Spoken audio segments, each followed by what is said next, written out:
This week is Valentine's Day, friends, and to celebrate, I am bringing back one of my favorite podcast episodes all about Valentine's Day. It's a remix, so if you listen to the show for the last 4 years, you may remember this one, but it'll be a good reminder for you. And if you've recently found the Wine CEO podcast, hopefully you're excited to listen to this new content. So whether you are listening here on YouTube, Apple Podcasts, Spotify, or Amazon Music, I hope you enjoy this Valentine's Day special feature.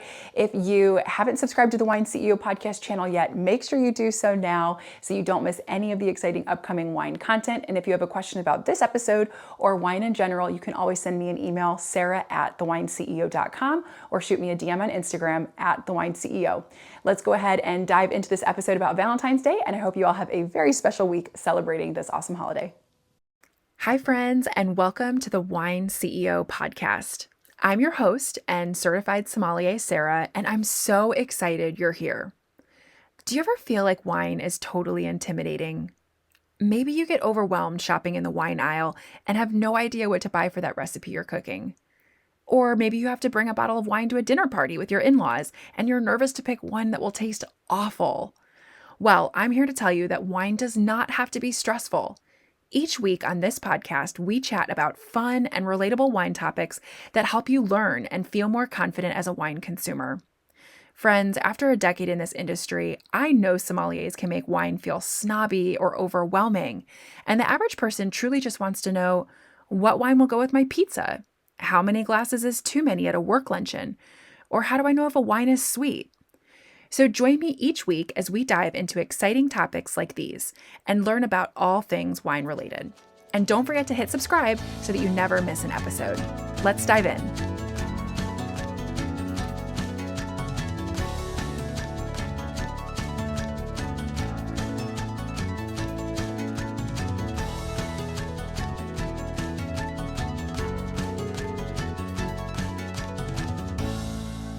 Hey friends, and welcome to episode number 16 of the Wine CEO podcast. If you tuned in to last week's episode, then you know that we are celebrating Valentine's Day, and I'm rounding up all of the wines you need to drink with your special someone this year.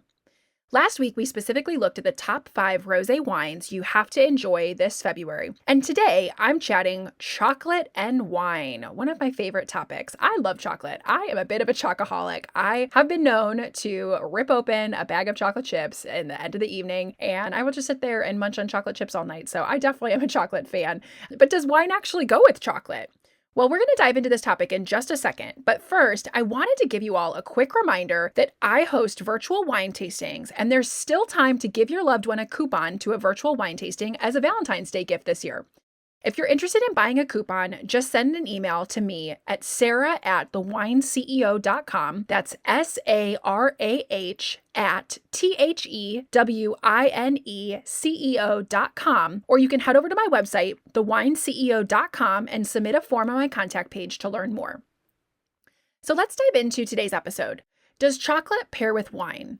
Well, this may seem like a silly question because most folks have probably heard that yes, in fact, chocolate and wine do pair really well together. But there are a ton of different kinds of wine, and they don't all pair with chocolate. So it's really good to know which wines go great with chocolate because those are going to be the ones that you really want to stick with when you're looking to enjoy chocolate and wine together. Now, everyone has their preferences, right? And so today I'm going to talk about specific wines, and I may recommend a particular wine paired with a particular type of chocolate. But again, as I've mentioned multiple times on the show, if there are certain wines that you love, drink it. You definitely don't need me to tell you you have to drink a particular wine with a particular type of chocolate. If you love a particular wine, go ahead and drink it with your favorite chocolate because you're going to enjoy that best because that's your favorite. What I'm going to give you today are some recommendations for flavors that will complement really nicely together. So pairings, as we would say in the wine world, that are really good together. So if you are putting together a tasting with friends, or maybe if you just want to try some new flavors of things that taste really good together, these are going to be some awesome matches to try.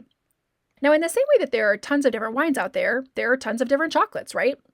So some wines that taste great with white chocolate, for example, may not necessarily go great with dark chocolate and so on. So we're going to dive into a lot of those details today. And what I'm going to do is break down a few different types of chocolate and then the wines that would pair really nicely with each of them. And I think a fun thing to note is that the same pairings that I'm going to mention will go great with any particular dish that has these same flavors in it. So, for example, if you're enjoying a molten lava chocolate cake, or if you're enjoying a white chocolate cheesecake, these same types of wines that I'm recommending with these particular chocolates can pair really perfectly with dishes that have those same chocolates as one of their main ingredients. So, really quick and easy way to know about some great future wine pairings for desserts that you might be making.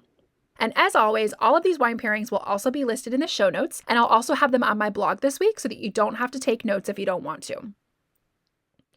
So first off, let's break down the different styles of chocolate. We have white, milk, semi-sweet, dark, but then you can have truffles that are topped with sea salt or filled with caramel, fruit, peanut butter. The list just goes on, right? The options are totally endless. I actually went to Savannah a couple years ago and I had the most amazing gourmet chocolate that was filled with honey. Never would have thought of that combination ever in a million years, but it was so good. So there's so many different types of chocolate out there. The one thing to remember is that when you're pairing wines with a truffle, so a chocolate that's filled with some type of a filling, you're most often going to be pairing the wine with the filling more so than the chocolate. It's most likely that in this case, the filling is going to overpower the chocolate, so you really want your wine to match that strongest flavor in the truffle. So I just like to mention that before we get started. Now that said, we're going to focus on some main flavors today, but if you have any specific questions for a particular pairing, like maybe a specific flavor of chocolate truffle or chocolate dessert, please send me a message. You guys, I absolutely love giving personal pairings. Like I just have folks message me on Instagram or sometimes I'll get emails. And I have so much fun just giving my recommendations on pairings, whether it's for a dinner you're making or a particular dessert, if you're looking for something new to try. I love giving out pairings. So do not hesitate. If I don't mention a particular chocolate that you love or that you're looking to enjoy and you want a great wine pairing, just shoot me a note and I will totally send a quick note back with my personal recommendation. So let's start off chatting about white chocolate first. Now, I don't eat a lot of white chocolate unless it's coating my favorite Christmas trail snack mix, but I do enjoy it with dried fruits or like fresh strawberries because white chocolate is very light and delicate. I don't know if you know this, but there's actually a debate as to whether or not white chocolate can even be called chocolate. As I was researching this episode, I found this information and I just think it's so interesting. So milk chocolate and dark chocolate are made with cocoa solids, but white chocolate is only made with cocoa butter. So a lot of folks in the food industry actually debate whether white chocolate is chocolate. Now, nonetheless, I think that most people consider it a part of the chocolate category, and around Valentine's Day, you find tons of white chocolate candies everywhere. So white chocolate tends to have this really buttery vanilla flavor. So I think it pairs perfectly with a buttery vanilla flavored wine, like a Chardonnay, so especially from California. Because California Chardonnays tend to have this very oaky, vanilla, creamy, buttery style flavor. So really nice pairing and they complement one another perfectly. But since white chocolate is often paired with light fruits and berries like strawberries or raspberries, I actually think that white chocolate is also a great pairing with rosé. I actually like to pair them specifically with sweeter rosés because if the chocolate is sweeter than the wine, it will actually make the wine taste a little more dry or even bitter. So you really want the wine to be sweeter than the chocolate so that both the chocolate and the wine taste really nice and sweet. So those sweet rosés, sometimes even like a sparkling sweet rosé, those go perfectly with white chocolate. Moving on to milk chocolate. Milk chocolate is creamy and approachable. I feel like everyone who starts eating chocolate starts with milk chocolate. We've all had our basic Hershey's bar, right? And I think milk chocolate is delicious. Personally, I've moved on to enjoying dark chocolate a little bit more as I've gotten older, but I think milk chocolate just has this really pure flavor. It's just light, it's easy to enjoy, it's just really creamy and smooth. And for this reason, I think you need a wine that is very similar, something that is light. It doesn't have a ton of like bold tannins. It's really approachable. Now, because it has cocoa in it though, unlike white chocolate, I would definitely go for a red wine. So what you're going to see is that from this point moving forward, a lot of the wines I'll recommend are red because the more cocoa content in the chocolate, the more bold and bitter flavors the chocolate will carry. So because of that, you really want a red wine that's going to help balance some of those flavors. And red wines tend to have more berry style fruit flavors. So with white wines, you're going to have a lot of like citrus. You're going to have some melons. You might have floral notes. And with a lot of red wines, you're typically going to see more red fruits, cherries, berries, things like that. And when you think about eating chocolate dishes, usually chocolates are paired with cherries, berries, and things like that. So red wine is typically going to be your main pairing when it comes to any type of a milk or dark chocolate because of that cocoa content. So going back to milk chocolate, I would definitely choose a light and fruity red wine like a Pinot Noir from California or Oregon, or a Gamay from Burgundy, France. And you may remember that I talked about Gamay in our Thanksgiving episode because this is the grape varietal that's used in Beaujolais Nouveau, the first harvested wine of the season. But you can actually get regular Beaujolais, so not Nouveau, that's made from the Gamay grape varietal, and it's just as delicious. It's light and fruity, very similar to a Pinot Noir. So again, not a lot of tannins, not a lot of bold flavor. It's going to be really light, fruity, and refreshing. And I think that pairs perfectly with the milk chocolate. It's not going to overpower the milk chocolate. It's not too bold. It's just really smooth and approachable. Now, for all my dark chocolate lovers, you need a red wine that has bold flavor, like I just mentioned. You need this bold flavor because it'll stand up to the bitterness and the strong flavors in the dark chocolate. So if you were to pair a Pinot Noir with a dark chocolate, the strong flavors in the chocolate will overpower the wine. On the other hand, if you pair that dark chocolate with something bold, say like a Merlot or a Cabernet Sauvignon, the wine will really stand up to those dark chocolate flavors. Now, both Merlot and Cabernet Sauvignon are also known for being really fruity in flavor. They're known for having more of those kind of fresh berries and cherry notes. And again, like I mentioned a moment ago, those flavors are really great pairings with chocolate because of the cocoa content. And these flavors will help mellow out the bitterness of dark chocolate. Merlot specifically is great for your entry-level dark chocolates, the ones that are going to be a little bit of a lower cocoa content versus those really dark ones that are like the 80 to 99% intense dark cocoa bars. Those ones I really recommend with a Cabernet Sauvignon because they have so much bitterness, and the tannins in the Cabernet Sauvignon really just help compete with those. Like they end up balancing one another out really well because they're both really strong and flavorful. Now, this is going to be a bit of an exaggerated generalization, but often you will find that Merlot and Cabernet Sauvignons out of California or like New World, so California, South America, these wines tend to have more ripe, lush, fresh fruit characteristics, whereas those same varietals from Old World regions like France, Italy, Spain, those ones will taste a little more like dried fruits, more so than fresh. So if you're looking for a particular style of a fruit flavor to pair with your chocolate or a dessert that has dark chocolate in it, I think that's just an additional thing to keep in mind. Again, it's a total exaggerated generalization, so it's not always the case, but typically those are going to be the flavor profiles that you'll find in those wines, so it's good to keep in mind.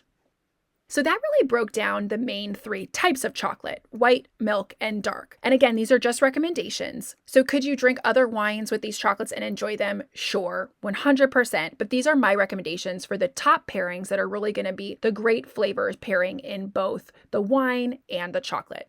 And as always, remember that bubbles go great with everything. So if you want to keep it easy and safe and find one wine that's going to go great with all of your chocolates because you like to have a little bit of everything, stick to champagne. It's the easiest way to go, and it's going to go great with white, milk, semi-sweet, dark chocolate, all the above. Champagne and bubbles are always a good idea. Now, for the last two pairings I wanted to talk about today, we are going to chat some chocolate truffles, so chocolates with some fillings in them. And one of the most popular flavored chocolates from around the globe is chocolate with caramel filling, or caramel. I'm not quite sure exactly what the proper pronunciation is. I've heard it said caramel, caramel. I say caramel, so we're going to stick with that for now. But anyway, whether it's milk chocolate or dark chocolate, the caramel tends to be chewy, buttery, and almost nut-like. And I know there's different types of caramel depending on like how far it's cooked. The sugar is cooked in the process and how brown it is. It can be like this light caramel or darker caramel, and you can add things into the caramel. But regardless, it's going to be this like chewy, buttery, sugary, delicious center that's just ooey gooey and yummy inside of the chocolate. Well, to pair with this strong caramel flavor, I love recommending Madeira. And you may not have heard of Madeira before, but it's actually a fortified sweet dessert wine that's from the Portuguese island of Madeira by the same name. It has incredible caramel-like flavors. It's nutty, it's a little oily. It is a perfect pairing with caramel because honestly, you drink Madeira and you literally think you're drinking caramel. It is so delicious, super, super good. I actually think I'm gonna have to do an entire episode in the future on fortified wines and maybe even do some specific episodes on specific ones because they're so fascinating. I love talking about them, and I don't think people are as comfortable with fortified wines and sweet dessert wines because they just aren't discussed as often. So I think it's definitely something that we'll do a lot more discussions about in the future. Now, if you're uncertain about Madeira, maybe you've tried it in the past and you didn't care for it, or you've never heard of it and you don't think you can find it in your local store, my second recommendation with a chocolate-filled caramel is actually a Riesling. And not just any Riesling, but a very, very sweet, oversweet Riesling. Again, like I mentioned earlier in the episode, you don't want your wine to be too dry when it's paired with something sweet because it'll just make the wine taste even more dry. The sweetness of the dessert or the chocolate actually will make the wine taste really dry. It brings out the dry factors more so than the sweetness. So in this case, if you're going to pair a Riesling with a chocolate covered caramel, you want your Riesling to be uber sweet, super, super sweet. And if you think about it, a lot of Rieslings have like green apple characteristics. And so that goes really great with the caramel notes in the chocolate. So stick with a super sweet Riesling, and that's going to be an awesome, awesome pairing as well. Now, the last pairing for today is kind of interesting. I told you all last week that I was going to answer a fun question that I've actually gotten from a few of you. Does wine pair with peanut butter? Because peanut butter is in a lot of truffles, right? So is there a wine that would go with a grown-up Reese's peanut butter cup? Or honestly, just a Reese's peanut butter cup, because I love those too? And my answer is yes. Wine 100% goes with peanut butter. Think about what you would normally eat with peanut butter. Maybe you're having a peanut butter and jelly sandwich, so fruity jams like strawberry, grape, raspberry, those flavors go great with peanut butter. I also personally love to dip apple slices in peanut butter. So similar to the caramel that I mentioned just a moment ago, you could pair a peanut butter filled chocolate with a sweet Riesling. But my personal favorite is to stick more on that route of the kind of berries and jams and go with a Lambrusco.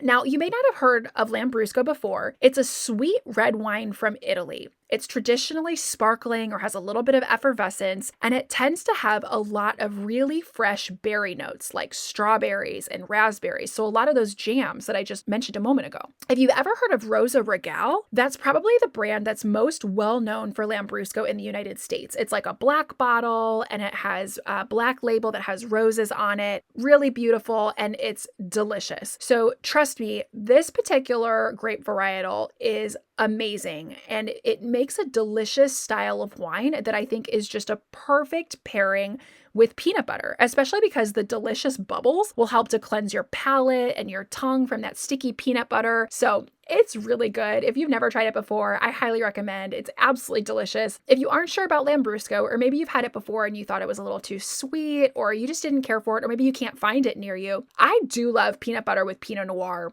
I will admit, I have had that a few times before, and peanut butter with Pinot Noir is a great pairing. Again, I would recommend like a California or an Oregon Pinot Noir because they tend to have these really fresh fruit flavors, great berry notes, so they'll complement the peanut butter in the same way that a peanut butter and jelly sandwich would. So I think what we've all taken from this conversation is that the next time you're at home for lunch and you make yourself a little peanut butter and jelly sandwich, or maybe if it's late at night and your snack is going to be a scoop of peanut butter right out of the jar, seriously, no judgment. I've been there too, you guys. Now you know which wine to crack open to go with that peanut butter. And these same fruit wines would actually go nicely with a fruit-filled ganache or like a chocolate truffle with cherries or raspberry filling in it. So there's a little added bonus for you. In case you love those fruit-filled truffles and chocolates, pair it with something fruity and light like a Lambrusco or a Pinot Noir or even a port. Port's delicious too. Port is a fortified wine out of Portugal. We'll talk about that in some future episodes. You could even do a sweet sparkling rosé. That would be good as well.